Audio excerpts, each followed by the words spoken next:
H.P. Lovecraft. Alif tahu nggak? Nggak tahu karena nggak pernah ketemu. Nggak pernah ya. Iya. Nah, di dalam catatannya dia itu, dia mengatakan bahwa ada bangsa manusia yang memiliki sayap, dan itu dikatakan bernama polip ya. Karakter burung itu, apalagi burung-burung besar, itu senangnya hidup tinggal di tempat-tempat yang sangat tinggi. Iya, betul. Kalau yang sayapnya putih itu kastanya tinggi, Mas. Nah, yang sayapnya putih itu kasta tinggi gimana, Mas? Nah, itu kan sangat hebat, bisa terbang cepat kilat.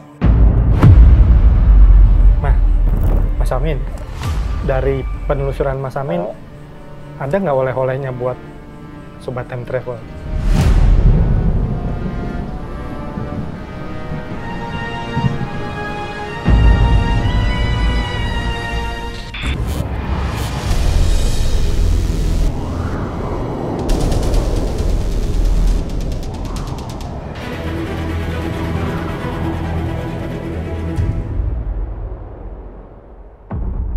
Assalamualaikum warahmatullahi wabarakatuh. Waalaikumsalam.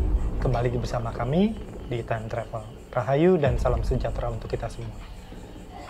Nah, Alif, Sobat Time Travel, mungkin kalau kalian mengikuti beberapa episode kita yang terakhir,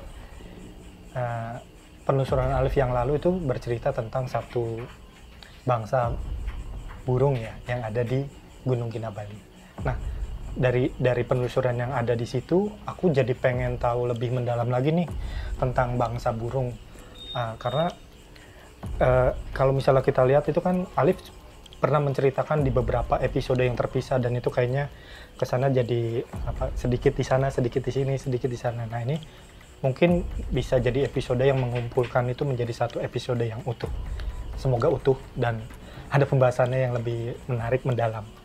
Nah, manusia dengan wujud dan karakter burung itu kan seringkali muncul di berbagai peradaban di seluruh dunia gitu, peradaban masa lalu maupun yang ada di masa sekarang. Dan itu populer dalam beberapa legenda, terus kemudian juga dalam mitologi, mungkin muncul di mitologi Hindu berupa burung Garuda, terus kemudian di mitologi bangsa Abrahamik ya, mungkin orang memahaminya sebagai angel, malaikat ya gitu ya, karena manusia bersayap gitu. Dan itu juga ada misalnya di Yunani kuno dan juga Mesir kuno, dia juga ada di situ. Maya, Aztec, dan kemudian ada juga di Asia dan Arab. Nah, ada beberapa hal yang menarik dari catatan yang aku temukan di literasi itu. Salah satunya adalah catatan yang dibuat oleh H.P. Lovecraft. Alif tahu nggak? Nggak tahu karena nggak pernah ketemu. Nggak pernah ya, iya. Tapi dia pengarang. Iya, pernah baca. Iya. Nah, di dalam catatannya dia itu, dia mengatakan bahwa ada bangsa manusia yang memiliki sayap, dan itu dikatakan bernama polip ya. Dan tapi bukan berasal dari bumi, ternyata dari Pluto, dari luar bumi lah gitu. Nah, apakah ini yang menjadi asal usul dari keberadaan bangsa burung yang Alif pernah ceritakan? Coba Alif. Oke, langsung nih. Langsung. Tumben, Mas. Singkat aja lah. Oke. Mantap lah. Bismillahirrahmanirrahim. Gini, mungkin jawaban saya itu bukan jawaban. Oke. Saya mau cerita. Ini, saya cerita ya Sobat Time Travel, Mas Anton. Jadi, dengan izin Yang Maha Kuasa, di episode lalu itu kan kita ngebahas tentang Gunung Kinabalu. Betul. Yang berada di Pulau Borneo, walaupun bukan berada di dalam kawasan NKRI. Iya. Itu udah masuk Malaysia ya. Sabah. Iya, Sabah, wilayah Malaysia. Sabah. Nah, bagi teman-teman semua yang nonton episode Kinabalu, ya kalian udah tahu lah tentang wilayah itu secara garis besar. Dan saya cerita tentang ada satu tokoh leluhur yang sangat agung di sana. Nah, ternyata beliau itu bukan manusia. Beliau adalah bagian dari alam itu sendiri. Mungkin saya bilangnya beliau ya udah beliau spirit gitu, wujud spirit. Tapi pada saat saya ketemu dengan beliau, diizinkan oleh Yang Maha Kuasa, ternyata beliau bisa merubah wujudnya seperti wujud manusia. Nah, saya cerita di episode lalu itu kan banyak hal yang diceritakan oleh beliau. Cuman di episode lalu itu kan nggak banyak yang bisa saya sampaikan kan Mas. Iya, betul. Walaupun banyak informasi yang Iya. beliau ceritakan. Nah, bukan salah satu ya, ada beberapa informasi dari beliau yang mungkin di episode kali ini bisa saya ceritain. Berkaitan dengan pertanyaan Mas Anton, itu juga pertanyaan saya kepada beliau dan apa yang beliau sampaikan. Gini, jadi beliau itu ngajak saya melihat banyak tempat di bumi, yang mana tempat itu bisa dibilang semacam kerajaan-kerajaan dari bangsa-bangsa burung. Nah, beliau banyak cerita. Dan saya ngelihat banyak hal dalam wilayah yang luas itu, di berbagai macam wilayah bumi. Ada kerajaan atau bangsa burung yang mendiami satu wilayah kerajaan, mereka itu ternyata semacam orang, tapi punya sayap. Nah, ada di beberapa wilayah bangsa burung di kerajaan yang lain itu, mereka semacam setengah-setengah, kayak manusia tapi setengah burung. Di antara banyaknya wilayah-wilayah yang saya ditunjukkan oleh beliau, ternyata di tengah-tengah bangsa burung juga hidup hewan-hewan burung yang asli. Kayak kita biasa Iya, lihat. sama halnya kayak kita ngeliat burung, mulai dari burung-burung yang kecil sampai burung-burung yang besar macam elang, rajawali, kayak gitu-gitu. Atau mungkin burung-burung yang saya nggak tahu namanya apa gitu. Ada juga burung-burung yang nggak bisa terbang kan ada, yang kayak burung unta, Iya, kiwi, kayak kasuari, cendrawasih, gitu, hal-hal burung-burung kayak gitulah. Itu juga ada. Tapi ada juga yang mereka setengah-setengah. Nah, ada yang ternyata dari banyaknya wilayah bangsa burung, dari apa yang beliau tunjukkan dan dari apa yang beliau sampaikan, saya ngelihat ada wujud manusia di salah satu wilayah kerajaan bangsa burung itu. Wujudnya manusia di sana itu, tapi kok bisa berubah jadi burung ya? Tapi ada juga yang mereka itu tidak berubah jadi burung tapi bisa punya sayap. Nah, informasi yang saya dapat dari beliau, sang leluhur itu, manusia yang bisa berubah kayak gitu karena tingkat spiritualnya sangat tinggi. Salah satu wilayah dari bangsa burung yang begitu, manusia yang bisa berubah menjadi burung atau punya sayap, itu saya pernah lihat, diajak sama beliau itu di masa lalunya wilayah Athena. Waktu episode yang sangat lampau, itu udah setahun yang lalu kalau nggak salah, di Time Travel. Perang itu ya? Kita pernah bahas perang antara Athena dengan Bangsa dari timur ya? Bangsa dari wilayah timur. Nah, di situ kan ceritanya panjang tuh perang, walaupun banyak hal yang nggak boleh diceritakan. Nah, di salah satu spot di wilayah Athena, ternyata hidup ada bangsa manusia, tapi bisa berubah jadi burung, atau mereka juga bisa punya sayap. Dan seringkali mereka itu semacam mengitari wilayah ibu kota Athena, ibu kota Yunani kuno. Terus ada hal-hal yang beliau sampaikan, ada hal-hal yang sang leluhur sampaikan, pun juga dari wilayah Athena menyampaikan informasi semacam mereka itu yang kamu lihat, yang manusia tapi bisa punya sayap sangat besar atau bisa berubah jadi burung yang besar, itu seperti penjaga dari wilayah ibu kota Athena atau wilayah pusatnya Athena lah pada masa lampau itu. Kayak gitu sih. Ada juga dari banyak tempat yang beliau ajak saya untuk melihat-lihat di wilayah bumi itu. Ada tempat-tempat sakral, tempat-tempat yang sangat suci yang nggak bisa saya sebutin. Di sana itu ada beberapa tokoh leluhur dari bangsa burung yang bukan burung, bukan manusia, setengah burung setengah manusia, tapi wujudnya spirit. Tapi kalau dilihat, diizinkan oleh Maha Kuasa, itu punya wujud. Padahal beliau itu adalah manifestasi dari alam itu sendiri. Kayak gitu, Mas. Nah, kan tadi berkaitan dengan apa yang Mas Anton sampaikan tuh di awal, literasi tentang banyak legenda-legenda, banyak cerita-cerita dari berbagai macam peradaban di bumi yang menceritakan tentang burung. Beliau juga salah satu informasi yang disampaikan ke saya itu gini. Dari banyaknya tempat yang kita lihat, yang saya lihat di belahan bumi manapun, ada beberapa kerajaan dari bangsa burung. Ternyata dari zaman dulu itu manusia itu dengan bangsa-bangsa lain termasuk bangsa burung itu suka berkaitan, suka berkomunikasi. Berinteraksi, ada komunikasi gitu. Akhirnya menjadi suatu tradisi lah, ada turun tradisi dari bangsa burung ke manusia.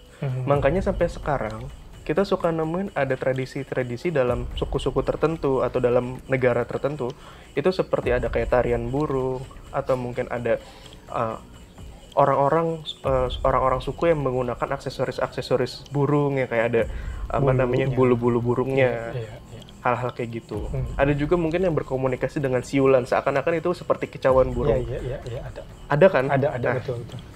Tradisi-tradisi itulah yang diturunkan dari zaman dulu hingga ke zaman sekarang. Masih ada peninggalannya lah ya. Bahkan dalam penemuan-penemuan para arkeolog pun ada semacam goresan simbol-simbol burung.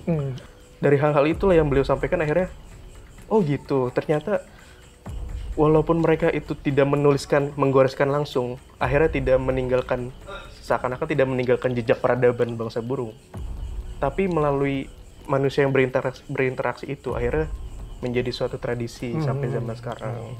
Pun juga banyak hal-hal dari berbagai macam negara atau berbagai kerajaan, peradaban manapun dari zaman dulu sampai zaman sekarang, itu ada simbol-simbol burung, tapi itu sangat filosofis. Ya mungkin itu juga bagian dari warisan budaya yang diturunkan oleh beliau-beliau dari bangsa burung dari zaman lampau sekali. Sebelum Mas Anton nanya pun saya dari tadi udah jawab. Tapi mungkin supaya lebih jelas lagi. Itu tuh sebenarnya tersirat. Kenapa saya tuh ngomongnya begitu? Karena beliau itu nyampein tuh nggak langsung 1A, 2B, 3C. Nggak gitu, Mas. Karena beliau itu sangat luhur, tokoh luhur, maka penafsiran dan penerjemahan ke bahasa kita di zaman sekarang itu agak rumit. Nah, tadi saya bilang, saya tuh diajak sama beliau untuk mengelilingi wilayah bumi, melihat di dimensi mereka dan di masa lampau. Ternyata banyak kerajaan-kerajaan yang di mana dalamnya itu bangsa burung. Nah, kita pernah bahas kayak tadi burung angko, atau mungkin dalam mitologi itu ada phoenix, mungkin hal-hal lain itu. Bisa jadi itu bagian dari budaya yang diturunkan, atau mungkin ada wujudnya juga, tapi memang ada wujudnya. Tapi kayaknya kita nggak harus bahas terlalu dalam ya. Karena ada lagi-lagi ada kode etik yang harus kita jaga. Oh iya, ada batasannya. Ada batasan-batasannya gitu. Oh, gara-gara Mas Anton ngomong tentang angko dan burung phoenix, saya jadi ingat ada salah satu wilayah di dataran tinggi Himalaya, di pegunungan Himalaya itu. Saya juga diajak oleh beliau dan saya melihat di sana itu oke lah, secara manusia kita ngeliatnya kayak gunung Himalaya yang bersalju dan lain-lain sebagainya. Tapi ternyata ketika lapisan-lapisan dimensinya itu diizinkan oleh Maha Kuasa untuk kita tembus, untuk saya lihat, ternyata di sana ada sesuatu yang menakjubkan hingga ke zaman sekarang. Apakah itu? Di sana ada semacam peradaban bangsa burung yang bukan dimensinya manusia. Jadi kalau misalkan para pendaki mendaki ke gunung Himalaya, bisa jadi mereka nggak ngeliat apa-apa. Mereka cuma hanya ngeliat hamparan salju dan pegunungan aja. Tapi saya bicara tentang lapisan dimensi yang lain, itu dimensinya mereka. Begitulah beliau nunjukin ke saya jalan ke sana, karena saya nggak bisa apa-apa. Akhirnya dengan izinnya Maha Kuasa dan bantuan beliau, saya melihat ada satu kawasan di sana itu banyak bangunan-bangunan dari batu yang bagi saya itu sangat megah dan sangat besar. Di sana hidup bangsa burung. Wujudnya bisa kayak wujud manusia, bisa dilihat kayak gitu. Tapi ada juga wujud-wujud ya burung-burung yang besar. Karakter burung itu, apalagi burung-burung besar, itu senangnya hidup tinggal di tempat-tempat yang sangat tinggi. Iya, betul. Nah, makanya di wilayah Himalaya, nanti Mas Amin cerita lebih banyak lagi. Lebih banyak lagi, iya betul-betul. Aku lanjut ke Alif dulu atau kita langsung ke Mas Terserah Mas Anton. Aku lanjut dulu ya sebentar. Boleh. Ya. Kayak kalau misalnya ini, kan tadi Alif bilang ada peradaban gitu. Apa sih yang paling unik dari peradaban yang Alif lihat kan tadi udah bergeser ya dari Athena mulai ke Himalaya. Apa sih yang Alif lihat unik di peradaban yang ada di Himalaya? Yang unik adalah mereka itu bukan manusia. Itu unik kan? Betul. Nah, lebih detailnya Mas Amin yang cerita. Tapi secara umum, bangsa burung itu punya keunikan di mana seringkali mereka itu, apalagi tokoh-tokoh yang sangat tinggi tingkat spiritual. Nah, mereka seringkali nggak banyak omong, Mas. Contohnya dengan tokoh leluhur yang berada dari wilayah Gunung Kinabalu. Yang kemarin. Yang beliau berkenan untuk mengajak saya untuk melihat itu banyaknya peradaban bangsa burung. Beliau tuh nggak banyak bicara, tegas, mukanya tuh semacam ya tegas, muka tegas, berwibawa. Sorot matanya tuh sangat tajam. Seakan dari satu tempatnya beliau itu bisa menjangkau seluruh permukaan bumi lah biasa gitu. Nah, karakter burung itu secara garis besar tuh kayak gitu. Apalagi tokoh-tokoh yang sangat tinggi spiritualnya. Itu udah lebih wow lagi lah pokoknya. Apalagi mereka-mereka yang wujudnya manusia tapi bisa berubah jadi burung atau bisa punya sayap. Itu juga keren. Jadi ada satu waktu ketika saya ngeliat di Athena, ada orang-orang yang lagi terbang lalu mendarat di daratan, terus sayapnya jadi kayak ketutup tapi hilang gitu. Gitu. Bisa juga mereka dari manusia nanti berubah jadi wujud burung yang kayak burung-burung elang. Itu bisa juga. Nanti berubah lagi jadi manusia lagi. Bisa gitu. Itu unik. Iya. Dan pasti. Banyak lah pokoknya karena masa lalu itu tidak seperti yang kita bayangkan lah gitu. Menakjubkan Sangat banget menakjubkan. Itulah kebesaran yang Maha Kuasa, Mas. Gitu. Nah, satu pertanyaan lagi sebelum ke Mas Amin. Kalau tadi Alif kan banyak cerita tentang bahwa ini ada hubungannya dengan spiritualitas yang tinggi ya segala macam. Tapi ada juga yang diceritakan bahwa kadang makhluk-makhluk ini juga menampakkan wujud-wujud yang seram ke banyak orang lah gitu. Contohnya apa? Misalnya dia kayak siren itu, dulunya kan mereka dikatakan sebagai bangsa burung malah. Baru di kemudian hari dia mendekati orang yang orang sebut sebagai mermaid ya gitu. Nah, kalau dalam wujudnya yang divine gitu ya, yang punya spirit tinggi gitu, dia mungkin kelihatan sangat cantik gitu, tapi dalam kemarahannya dia akan berubah jadi sangat buas, sangat ini gitu. Nah, kok ada yang sebenarnya mereka ini bangsa yang baik atau bangsa yang gini? Pertanyaan itu sama halnya dengan pertanyaan ke diri kita. Manusia itu kan ciptaan Tuhan yang katakanlah dalam agama apapun dikatakan bahwa makhluk yang paling sempurna. Betul. Kenyataannya ada yang baik, ada yang tidak baik. Iya, benar nggak? Iya. Sama dengan bangsa burung juga begitu. Beliau menyampaikan, sang leluhur menyampaikan ke saya hal-hal yang pelajaran seperti itu. Yang intinya, mereka kan juga makhluk ciptaan Tuhan. Karakternya juga macam-macam, walaupun bangsanya satu nih. Tapi kan beda-beda kerajaan, beda-beda wilayah tempat tinggal. Otomatis tempat tinggal itu menyesuaikan dengan karakter mereka hidup di sana. Akhirnya, ya mungkin dalam banyaknya peradaban mereka ada yang baik, ada juga yang mungkin kurang baik. Sama halnya dengan makhluk-makhluk yang lain ya, kayak kita manusia kan juga gitu. Nggak mungkin semuanya sama baik semua, nggak mungkin kan. Pasti ada yang kurang baiknya lah. Nah, terus juga tadi saya bilang ada dari mereka itu hidup ya burung-burung asli, ya kan? Ada burung-burung yang udah dikategorikan sebagai burung langka, hampir punah bahkan, tapi masih diburu, diperjualbelikan, ilegal segala macam. Padahal udah tahu nih, itu indah, dilihat, ya udah kita nikmatin aja. Kalau kata anak-anak zaman sekarang gini, mencintai itu tidak harus memiliki lah, bahasa gitu. Jadi milenial banget. Jadi maksudnya yang ngeliat aja gitu, dijaga dengan cara ngeliat aja. Nah, orang-orang di zaman sekarang kan banyak mereka tuh yang apa-apa pengennya materi, tapi dengan cara ngerusak alam, ngerusak makhluk hidup ya. Atau mungkin ada orang-orang yang cuma iseng pengen nembak-nembak pakai senapan angin, terus kena burung, terus mati, terus nggak diapa-apain. Boleh dikonsumsi, tapi yang nggak serakah lah gitu bahasanya. Masa semuanya juga mau dihabisin kan? Nah, itu bagian dari concern apa yang beliau pesankan ke saya untuk disampaikan lagi ke semuanya yang nonton. Ya, termasuk ke diri saya juga.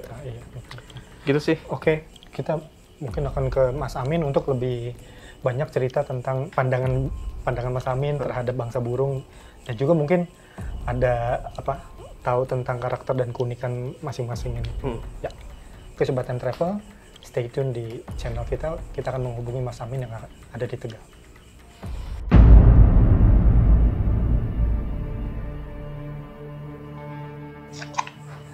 Nah, Sobat Time Travel, Alif, kita sudah terhubung dengan Mas Amin yang ada di Tegal. Assalamualaikum Mas Amin. Waalaikumsalam warahmatullahi wabarakatuh, Mas Anton. Waduh, kurang ini. Suaranya kurang bagus nih, Mas Amin. Nah, Mas Amin, tadi kan Alif udah cerita nih tentang bangsa burung secara global lah ya gitu, secara garis besarnya gitu kan. Nah, kalau dari Mas Amin sendiri, ada pandangan khusus nggak Mas Amin tentang bangsa burung? Bismillahirrahmanirrahim. Iya, sini Mas Anton dan sahabat semua. Jadi menurut Amin ya, bangsa burung itu memang ada sih ya, ada, benar-benar ada. Adapun gimana ya kira-kira, nah kita kan harus tahu Mas. Betul. Yang Amin tahu itu sebenarnya di suatu tempat itu ya, yang kayak kabut, sebenarnya bukan itu betul kabut di atas awan, bukan itu, sebenarnya di atas bukit itu, yang bukitnya gunungnya gede itu. Nah, letaknya di mana ya kira-kira? Nah, letaknya itu di suatu tempat yang di puncak sana. Itu sebenarnya Mas Anton, yang kita yang Mas Anton ya, sebenarnya Mas Anton, itu ada kerajaan hingga sana, di sana, dan kehidupan penduduknya ada, dan tempat sesajinya juga ada. Amin juga kaget Mas. Pokoknya ya ada tempat sesajinya juga, ada mereka, ada teman-teman, anak-anak, ada orang tua juga ada Mas. Nah, gimana Mas Amin? Apakah menampakkan sayapnya?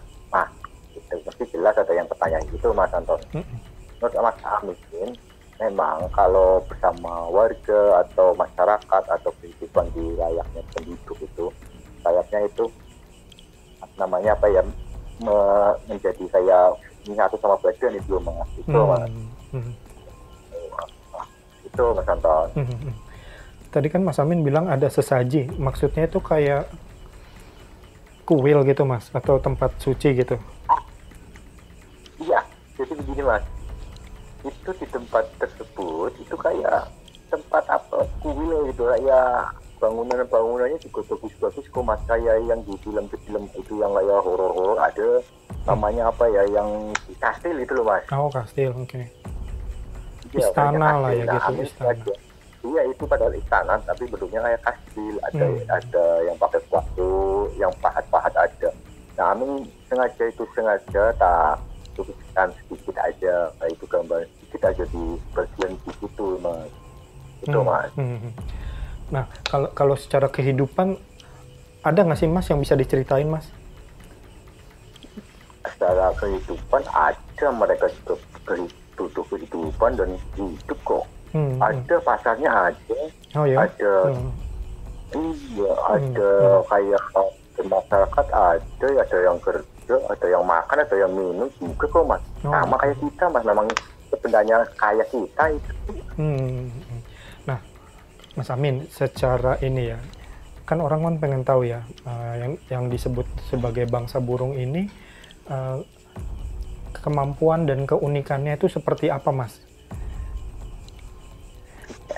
Ya Mas. Kehebatannya lah gitu. Ya, siap.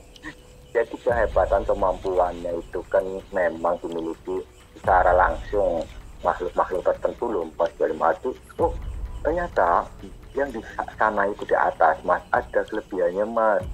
Di kelebihan mereka itu ada ciri khasnya Mas. Kalau yang sayapnya putih itu kastanya tinggi Mas. Nah, yang sayapnya putih itu kasta tinggi gimana Mas? Nah, itu kan sangat hebat, bisa terbang cepat kilat, lincah, ada kayak bisa mengeluarkan cahaya lo, matanya gitu loh Mas. Itu Mas. Yang biasa, kelasnya biasa kayak Amin loh, kelasnya biasa kayak Amin itu nggak apa-apa sih ya. Itu sayapnya beda Mas, jumlahnya sekian, ya beda itu Mas. Yang Amin tahu ini loh Mas Anton dan sahabat. Ya keunikannya Mas, ya kan. Jadi keunikannya itu ya tadi bisa sayapnya bisa apa namanya menghilang, tumbuh lagi itu Mas. Itu keunikannya.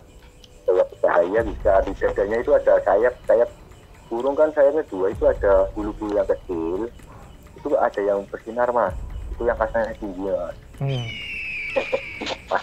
Jadi itulah perwujudan yang ada dan biasa ya kalau mata biasa melihatnya. Kalau kita mau ke sana atau melihat, itu ada sebuah jalur atau jalan kayak ya jalan lah ya. Itu kayak tangga, bukan kayak tangga lagi, benar tangga. Tapi satu ada gapura, nanti di sampingnya ciri-khasnya itu ada seekor, 2 ekor patung singa putih, Mas. Patung singa putih. Itu bersayap. Iya, kiri kanan loh. Itu bersayap loh, Mas. Oh, oke. Nanti kalau Mas Anton bisa ke sana, kita ajak aja ke sana Mas Anton biar bisa ngitung tangganya berapa gitu loh. Patungnya berapa, terus lampunya berapa, ya kiri kanannya gitu loh. Siap. Aduh, jalan terus itu nanti ketemu kayak lampu yang 2 itu, Mas. Itu ada guratan seninya juga, Mas, kayak layaknya film kayak Batman, kayak film-film horor itu. Nah, itu Mas sana.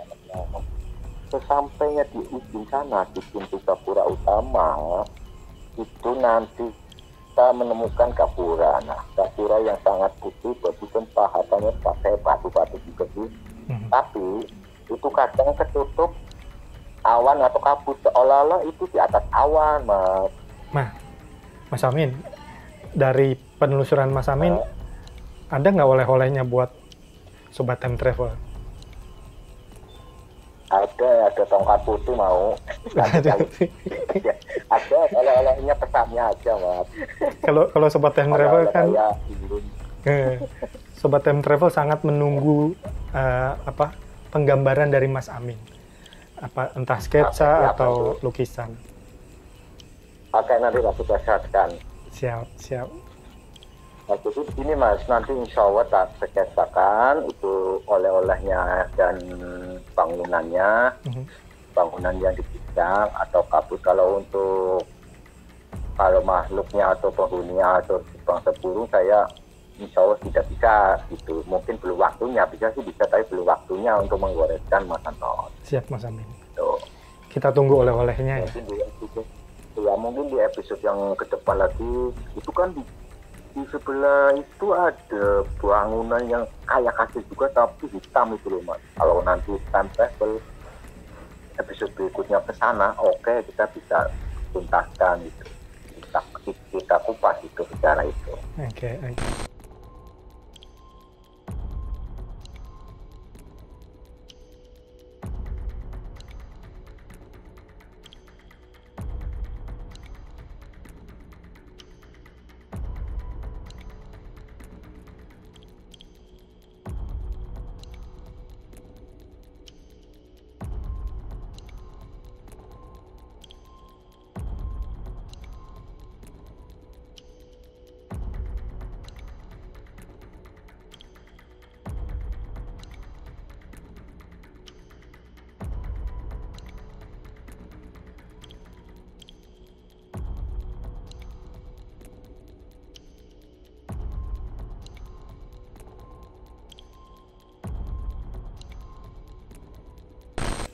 Ada lagi nggak, Mas, yang menurut Mas Amin unik, yang menurut Mas Amin itu bisa diceritakan untuk Sobat Time Travel? Ada, Mas, sedikit masa tambahin, Mas. Jadi kalau misalnya ada kayak sejenis burung itu terbang kok kayak manusia, itu benar aja. Nah, di situ kan ada yang anak kecil yang punya sayap, ada yang unik lagi, naganya juga beda-beda loh, Mas. Di situ ada seekor naga loh, Mas. Ada naga juga. Salah. Oke. Terima kasih banyak Mas Amin atas informasinya dari penelusuran Mas Amin ke bangsa burung yang itu di mana, Mas? Kalau boleh tahu, Mas. Itu di suatu tempat, Alif aja yang bisa tahu. Jadi Amin wakilkan aja ke Alif, Mas. Siap. Oke, Mas Amin. Alif katanya lebih muda, lebih lincah gitu loh, Mas. Amin juga kewalahan ngimbangi Alif ya loh. Amin. Terima kasih banyak Mas Amin atas informasinya. Sampaikan salam buat yang ada di Tegal. Terima kasih Mas Amin. Assalamualaikum. Ya. Waalaikumsalam warahmatullahi wabarakatuh, Mas Anton, Mas Alif. Nah, Sobat Time Travel, udah makin lengkap nih. Tadi apa yang apa yang diceritakan oleh Alif, dilengkapi oleh Mas Amin. Jadi kita ada yang lebih kaya lagi ceritanya tentang penelusuran kita kali ini. Nah, cuman ada satu pertanyaan nih. Apa tuh? Tadi kan kita cerita banyak di luar ya gitu, ada di Athena, mungkin tadi Alif cerita juga ada di Himalaya, mungkin ada di Peru, atau di tempat yang lainnya. Sebenarnya kalau bangsa burung itu ada bagian ceritanya juga nggak di Nusantara ini? Dari apa yang saya lihat sih Mas, sebenarnya beliau-beliau itu ada. Nah, kita kan pernah ngangkat kisah di salah satu episode Time Travel itu tentang Gunung Krakatau Purba. Iya, iya. Kalau nggak salah sama bintang tamu waktu itu, sama Nanda. Oh iya, iya. Saya lihat di sana itu ada beberapa burung besar yang lagi terbang di angkasa mengelilingi wilayah Gunung Krakatau Purba. Mungkin aja itu adalah salah satu dari tokoh-tokoh tersebut.